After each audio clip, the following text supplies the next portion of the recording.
नमस्कार दोस्तों, स्वागत है आप सभी का आपके अपने YouTube चैनल टेक्निकल डिलाइट में। दोस्तों यहाँ NPCL ऑर्गेनाइजेशन जो है कैगा साइट का, उसमें अप्रेंटिसशिप के लिए वैकेंसी आई हुई है, उसके बारे में हम यहाँ पे आज डिस्कस करेंगे। अगर आपने ITI किया हुआ है और आपने अभी तक अप्रेंटिसशिप नहीं किया है तो ये वीडियो आपके लिए बहुत ही हेल्पफुल होने वाला है, तो वीडियो को अंत तक देखें। अगर आप इस चैनल पर नए हैं तो चैनल को सब्सक्राइब करें, वीडियो को लाइक करें, अपने दोस्तों में शेयर कर दें ताकि हर किसी को ये जानकारी मिल पाए। ठीक है, हम आगे बात करते हैं। तो इसमें अप्रेंटिसशिप की वैकेंसी आई हुई है। जिस अप्रेंटिसशिप की वैकेंसी जो आई हुई है, ये 29/6 से ऑनलाइन आवेदन स्टार्ट हो चुका है इसका, और 31/7 तक आखिरी डेट है इसकी। ठीक है, और ये कर्नाटक का है NPCL ऑर्गेनाइजेशन, उसी में आपको जाके अप्रेंटिसशिप 1 साल का करना होगा।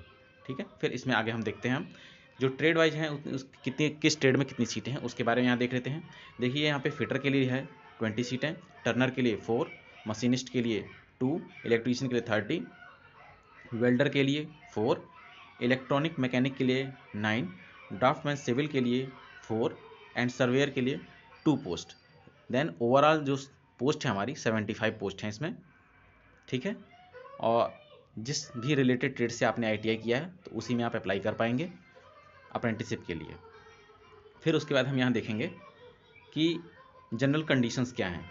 इसमें कंडीशंस ये हैं कि आपकी एज जो होनी चाहिए वो 14 साल से अधिक होनी चाहिए, माने 14 साल से कम नहीं होनी चाहिए, और मैक्सिमम एज जो होनी चाहिए आपकी वो 24 ईयर यानी 24 साल से ज़्यादा नहीं होनी चाहिए। अगर आप OBC हैं तो आपको 3 ईयर का रिलैक्सेशन मिल जाएगा, SC ST हैं तो आपको 5 ईयर का रिलैक्सेशन मिल जाएगा। ठीक है, फिर आगे चलते हैं। इसमें दिया है तो अभ्यर्थी के शारीरिक मानदंड नियमानुसार अपेक्षित हैं, मतलब स्टैंडर्ड दिया हुआ है, आपका फिजिकल स्टैंडर्ड जो है वो भी यहाँ पे मेंटेन होना चाहिए। हाइट जो होनी चाहिए वो आपकी 137 सेंटीमीटर एंड एबव, इससे यानी 137 से कम नहीं होनी चाहिए। उसके बाद जो वेट होना चाहिए आपका 25.4 किलो से कम नहीं होना चाहिए, अधिक ही होना चाहिए। उसके बाद चेस्ट मेजरमेंट जो होना चाहिए, फैलाव 3.8 सेंटीमीटर से कम नहीं होना चाहिए। उसके बाद जो विज़न है हमारा आई साइड का, उसमें there should be no evidence of any morbid condition of either eye and lid of either eye which may be liable to risk or aggression और रिकरेंस, माने किसी भी आंख में धुंधलापन नहीं होना चाहिए, दोनों में से प्रत्येक आंख की पलकों में कोई जोखिम या बढ़ सकने वाला बार बार होने वाली बीमारी नहीं होनी चाहिए। जैसे आंखों में कोई प्रॉब्लम हो तो इस तरीके की चीज़ें नहीं होनी चाहिए, ये चीज़ वहाँ पे चेक की जाएंगी। उसके बाद आपको दिया गया है यहाँ पे, उसके बाद preference will be given to the eligible local candidate living within 16 kilometre radius. अगर वहाँ के कैंडिडेट नहीं मिलते हैं तब आपको ले लिया जाएगा। वैसे अप्लाई ऑल ओवर इंडिया के लोग कर सकते हैं, इसमें कोई डाउट नहीं है। आपको जो शॉर्टलिस्ट किया जाएगा वो आपके ITI के मेरिट के आधार पर शॉर्टलिस्ट किया जाएगा। ओके, और यहाँ पे स्टाइपेंड देख लीजिए आप, जिन्होंने मात्र 1 साल का ITI कोर्स किया है। जैसे कुछ ट्रेड होती है, जैसे वेल्डर आपका 1 साल का ITI होता है, तो 1 साल के ITI में आपको यहाँ पे जो स्टाइपेंड दिया जाएगा वो 7,700 रुपये दिया जाएगा। लेकिन जो 2 वर्ष का है, जैसे आपका ड्राफ्टमैन सिविल का, इलेक्ट्रीशियन का, इन सब का आपका 2 साल का ITI होता है, तो इसमें आपको 8,855 रुपये दिए जाएंगे स्टाइपेंड। ओके, उसके बाद हम देखते हैं जनरल कंडीशंस के बाद यहाँ पे क्या क्या रखा गया है, क्या क्या डॉक्यूमेंट आपको लगने हैं। ये देखिए NPCL की वेबसाइट है, इसका लिंक मैं आपको डिस्क्रिप्शन में दे दूंगा, आप डायरेक्टली साइट पे विजिट कर लीजिएगा, आप उसके थ्रू डायरेक्ट फॉर्म को फिल कर सकते हैं।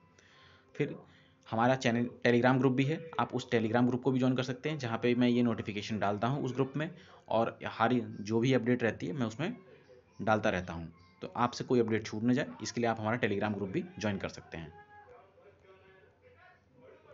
उसके बाद देखिए आपको आवेदन करना है। सबसे पहले apprenticeship.gov.in, ये जो वेबसाइट है गवर्नमेंट की, उस पर आप आवेदन करते हैं। फिर उसके बाद उस पर एक आपको ID मिलती है, उसके बाद आप अप्रेंटिसशिप वाले फॉर्म को कैरियर पे जाके फिलअप करते हैं।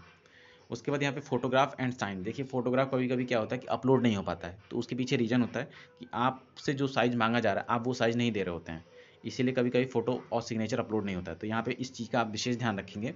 जो डायमेंशन दिया हुआ है 4.4 सेंटीमीटर से लेकर 5.8 सेंटीमीटर, और 10 KB से 50 KB के बीच का होना चाहिए आपका फ़ोटो, एंड सेम 10 KB से 20 KB के बीच का आपका साइन होना चाहिए, और इसका जो डायमेंशन होना चाहिए 4.5 सेंटीमीटर टू 4.4 सेंटीमीटर आपकी लेंथ, और 2.9 सेंटीमीटर उसकी ब्रेथ। ठीक है, उम्मीद है आप समझ गए होंगे।